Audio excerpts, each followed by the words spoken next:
Welcome back to another edition of the Pagcast. I'm your host, Michael Pagani, joined alongside 73rd ranked prospect for this year's NHL 2020 entry draft, Egor Sokolov. Egor, how are you? I'm doing great. You?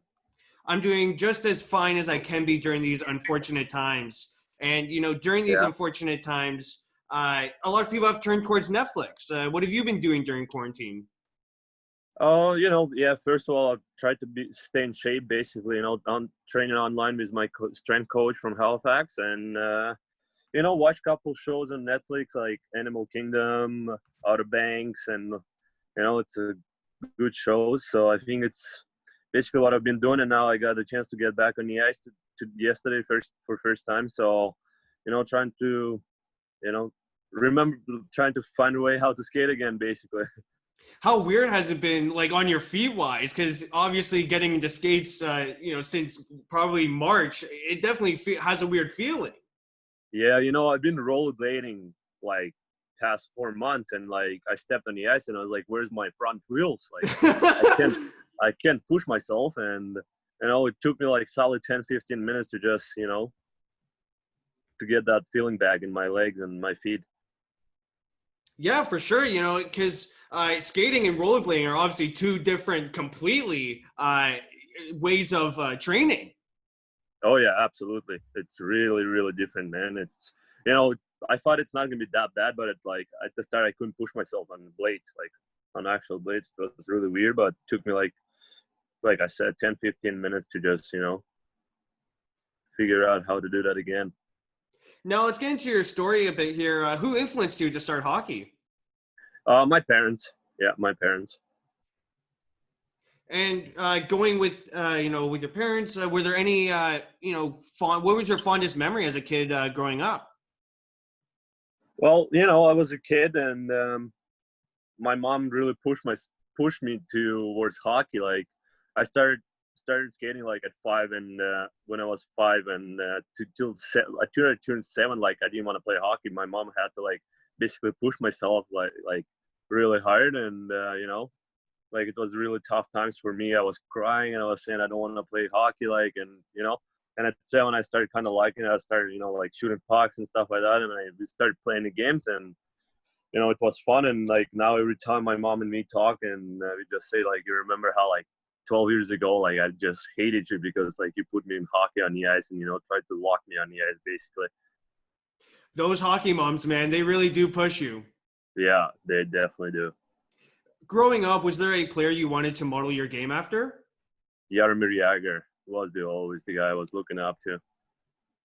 He has played on so many teams. He had a great career in the NHL. Yeah, absolutely, man. It was time when he came over in KHL for a couple of seasons, right? And I got a chance watching him in my hometown. They came with his team, so I said to my dad, like, that's the player I want to look up to. So you mentioned that your mom basically forced you to play hockey. Could you tell me about the road that you took to where you are today? Yeah, well, I started skating at 5, and after I started being a defenseman at the start, and by 9, when I turned 9, and we got a new coach in my team, and I was scoring more goals than the actual forwards, and he decided to try me in as a forward, and it worked out really well. And at 13, when I turned 13, I moved to another city to play hockey, and I was by myself as a 13-year-old. My parents and my brother stayed in my hometown, and 13 to 17, I was playing in another city basically, and as a 17-year-old, I decided to come over to CHL, and like it always was my dream to play in North America. So me and my parents decided to do that, and I look back and I always said I would never change my decision. So why did you sign with Cape Breton instead of playing your career in Russia? I think it's just it's always my parents and me. We always like had a goal for me to play in North America. So when I had that opportunity being drafted by Cape Breton, I said right away basically that I want to come over. So that's why I decided to come to Cape Breton. And what were your feelings when you did get drafted in the import draft to Cape Breton? It was exciting at the same time, but I was still kind of nervous because, sorry. No worries, no worries. Yeah, I had to go through lots of stuff and, like learning English and, being in a different country so far away from my family. But, it worked out really well. And, it's just, hockey in North America is like basically the best hockey. So, I had to make that decision. I had to come over and play. Being an import, how hard was it to learn the English language? Yeah, it was hard. It was tough at the start because I couldn't understand nothing, basically. Yeah, exactly. Yeah, and, but I had a teacher here twice a week. And, everybody's around speaking in English, right? So it's easier to learn. And, if you do want to learn English, like it takes you like 3 to 4 months because like you want to speak to people, you want to talk to people, you want to laugh with people, right? So, it was my motivation on that. Yeah, like I could imagine myself in Russia right now trying to understand what people are saying. Like it's difficult learning a different language. Oh yeah, yeah. Speaking of, Russia, you did grow up there, like you said. Did you ever get much coverage of the NHL, or was it mostly the KHL? I think it was mostly KHL because the time difference between Russia and like US and stuff is like probably like 9 to 10 hours. So I would be asleep when NHL gonna play, So I usually would go. I had team playing in KHL in my hometown, so I would always get a ticket and go and watch KHL games. How lethal is CSKA Moscow, that the team in the KHL that just keeps on, bringing in big names? Yeah, they're really good, man. Like they have solid players and they have solid coach, and they every year they can like one of the top teams to like, and you always think they're gonna be in the finals. You always expect them to go to the finals. How cool is it having the Olympics, the 2014 Olympics in Sochi, Russia? It was unreal. It was actually really cool. It was a great experience for my country and especially for Sochi. Hosting that tournament, like Olympic Games, it's a big deal. So I think they've done a great job with that. Every kid dreams of playing in the NHL. What would it mean for you with all the hard work that you've put in, to be drafted? Oh man, it's honestly like it would be the best day of my life, but it's only one of the goals I wanted to reach. It's a first step, and I have another like 2, 3, 4 steps to get to that level. And I will keep working hard and try to get better every day, basically, and try to grow as a person and as a player as well. This year with the Kate Breton Screaming Eagles, you notched 92 points in 52 games. How did you put yourself in the position to succeed?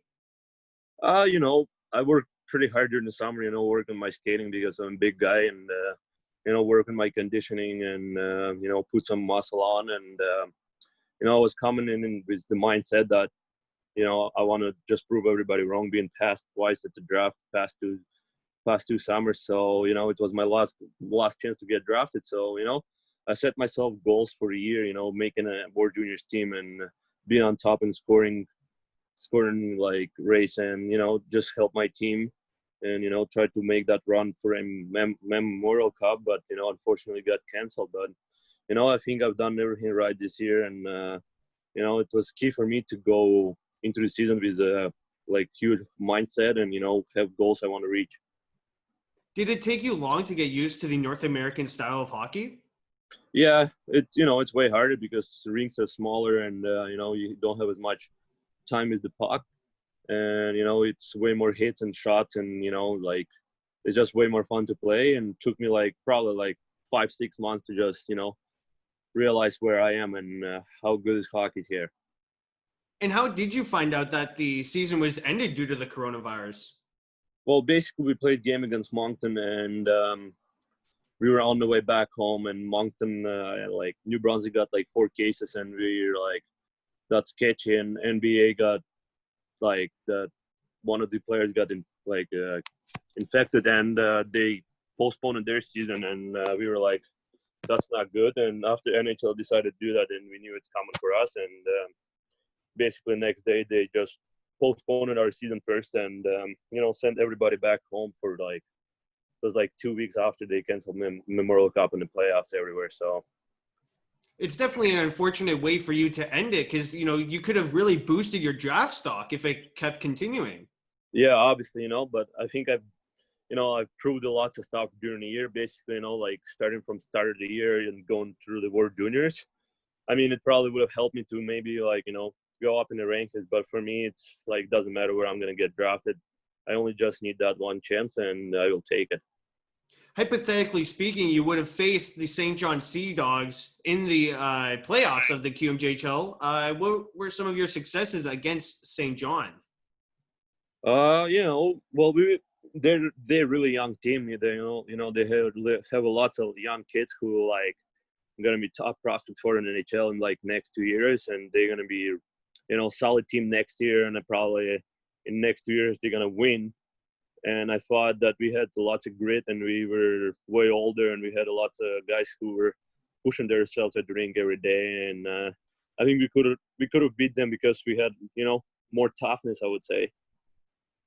I think that the Canadian way of hockey is, going with the toughness route. And it definitely seemed, looking at your roster, that you guys had the toughness advantage over them. Yeah, absolutely, man. We had lots of big guys, and, even the guys who were smaller, but, they had, huge grit in themselves, and, they were, like blocking the shots and like, taking the hits and stuff like that. Nobody was scared. Everybody was just standing up for each other. You got named assistant captain for this year's Cape Breton Screaming Eagles team. How honorable is that for you? It meant a lot to me because, I worked pretty hard during the year, and we had honestly 19, 20-year guys anybody could have been like assistant captain, we had such a great leadership this year. So it was really tough decision by coaches, they didn't make a decision until after Christmas because it was really tough for them to make that decision. But, it meant a lot to me that coaches, mentioned my hard work and, trusted me to put the letter on my jersey. You played in the majority of the top junior showcases, such as the World Juniors and the U18s. What did it mean for you to represent Russia as a country? Yeah, man, obviously, I think for everybody, Canadian, Russian, Czech Republic, Finland guys, it's always an honor to just represent your country at the big tournaments. And, it's just always, you should be proud of yourself that you're representing your country, everybody works hard for that. And I think it's just great opportunity for anybody. It meant a lot to me this year to make World Juniors and, show up for my country and, wear Team Russia jersey. It meant everything for me, basically. In this year's World Juniors in Kosice, you beat my Canadians in the round robin 6-0. You blew them out, having them pull their starter and put the backup in. Was there some comfortability going up against them in the finals? Oh, no, man. Every game is just, mindset supposed, in our heads was just it's going to be the toughest game of the tournament, starting from Czech in the group stage and going all the way to the finals, it never was in our heads we're going to win that game easy. You know what I mean? It's just every game at the World Juniors, you don't know what's going to happen, right?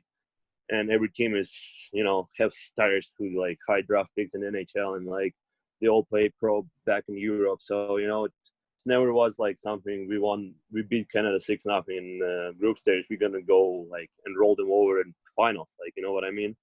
We came out strong and, unfortunately we lost, but, it was a great game of hockey and, Canada won and we were still proud of ourselves. What is the coolest thing about the World Juniors? Because it's obviously the top junior showcase.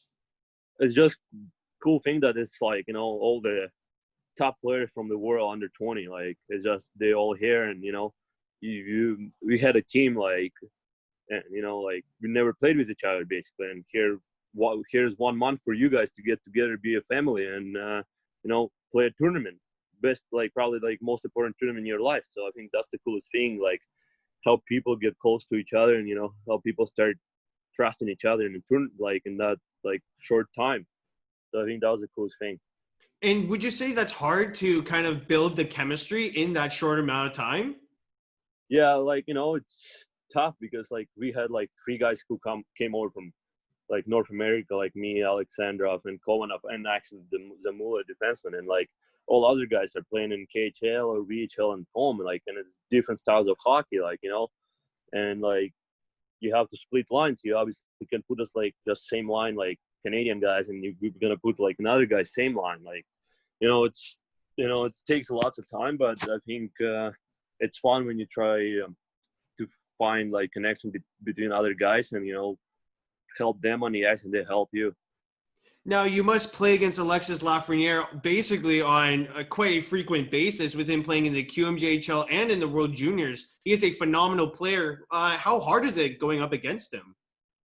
Oh, man, he is obviously a great player. Like, no wonder he's number first ranked in NHL draft right now, You never know what's going to happen when he has a puck on his stick. Like, you don't know. Like, nothing you can expect. Like, like some players you might know that, like, they're going to pass now. Like, they're going to shoot now. But this guy, if he gets the puck and, like, you just don't know what to expect. He can dangle you. He can pass. He can just skate away. And, like, he has just a great hockey IQ and, like, great shot, great, like, offensive game. And, like, no wonder he is number one overall pick in NHL draft whenever that's going to happen. So I'm excited what his future holds him. How long did it take you to get over the heartbreak of losing in the finals? Not too long, man. It just like first probably like 10-15 minutes was tough, and after you still realize that you're second best team in the world. So like it's not like we lost like everybody in the tournament. Like you're still second best in the world. So it took me a long time. What are some of the challenges that you as a player had to face during the World Juniors? Well, challenges was like first it was like when we lost 2 games in the group stage, and we were coming out the last game in the group stage against Germany. And it was the game if we lose, we go you get relegated. Yeah. So like it was a huge challenge. Like it was in my head before the game, and it was kind of sketchy. Like no way. Like is that really gonna happen? So like that was probably the biggest challenge. And after that, like going into the playoff games, like I was just trying to have fun and enjoy hockey and try to compete against those guys, and I think it worked out pretty well. What would you say is a typical game day for you? Usually like wake up around 8 to 9 and have a breakfast and go to the rink. And if I don't go on the ice, I would just stretch out, bike and just try to get my body going a bit, like play soccer and something. But usually I rather to go on the ice for like 15-20 minutes. Just if you play away somewhere, just feel the boards and ice and how's everything in the rink. And after would go back home and just chill, hang out, like basically lay down in my bed and talk to my parents back home and have a lunch. And after I would just hang out, basically chill, relax, try to set the mindset in my head and like what I'm gonna do in this game. And after I would just go to the rink and warm up and all that stuff. How busy would you say that you are during the season? I'm pretty busy, man. This year I had a really busy season. I went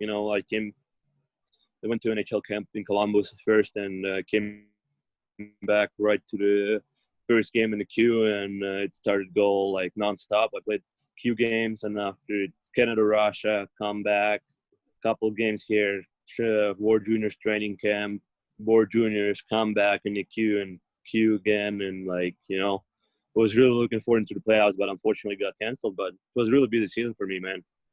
How do you keep busy during a normal off season? Usually, my off season is usually looks like going work out in the morning, and after I would just go on the ice, and after I just most likely like try to recover, maybe hang out with my friends. But honestly, like most of the times, I just focus on my body, how much I get rest, so make sure I'm rested for the next day, and I can perform 100% in the gym and on the ice again. Across the CHL, they have adopted the teddy bear toss, which is a great cause. Have you been a part of a teddy bear toss game? Yeah, last year, like year before, I scored a goal in the first goal of the game, and teddy bear came out on the ice. Basically, it was really fun. It was a really cool goal, and seeing the kids throwing teddy bears on the ice was a great experience for me. It must have been. I mean, coming from Russia, there's probably nothing like this. The atmosphere is amazing when the goal gets scored. It's just a great day for everyone. Yeah, it's amazing, man. It was you know, it was fun. It's probably like one of the coolest goals I ever scored. You know, I always will remember that one. Are you the one to get in your opponent's head, or would you rather say that you like to do your, your game, the talking? Wait, what? Are you one to chirp the opponent, or would you say you let your game do the talking? Yeah, I'm not a big talker. Like, I don't really talk on the ice, basically. You know, I try to just, if somebody talks to me, I just try to go and, like, you know, score a goal next shift and just look at him and say, like, you talk to me, like, I'm going to just do it. Like, you know, you try to get in my head, but I'm going to be in your head at the same time. And what would you say is your go-to shootout move if you get the chance? I just lost you for a second. What do you say? What's your go-to shootout move if you get the chance?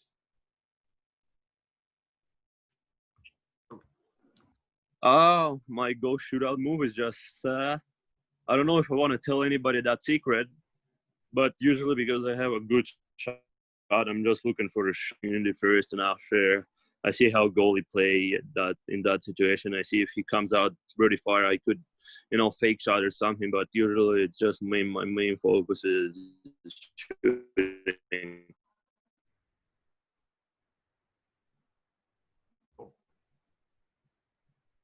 Did I lose you? No. Just finishing.